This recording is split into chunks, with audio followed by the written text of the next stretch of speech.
تو ذکر اللہ سے جب دل کو چین اطمینان نصیب ہو جائے، جس کے لیے بزرگوں نے فرمایا کہ ذکر اللہ کا نفع کامل جب ہوگا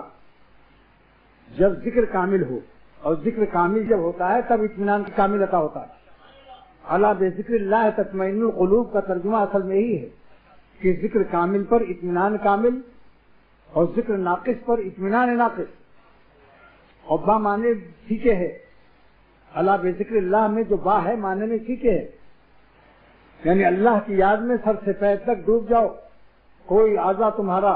بے جمیع اعضائے ہی و بے جمیع اجزائے ہی و بے جمیع کمیات ہی و بے جمیع کیفیات ہی و بے جمیع انفاس ہی اللہ پر ہر وقت فدا رہو، ہر سانس، پھر ہر سانس عرش کی سلطنت ہوگی، ہر سانس میں معلوم ہوگا کہ جنت دنیا ہی میں آ گئی۔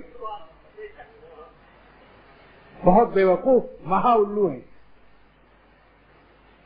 نہایت بے وقوف ہے وہ شخص جو حرام لذت کے لیے اپنی حلال لذتوں کو بھی داؤں پر لگا دیتا ہے۔ اس کو حلال کی چائے میں بھی مزہ نہیں آئے گا اگر برنظری کر کے آیا ہے، کیونکہ لذت دینے والا، نعمت دینے والا ناراض ہے۔ اللہ تعالیٰ جس طرح سے عطائے نعمت پر قادر ہے، سلب لذت نعمت پر بھی قادر ہے۔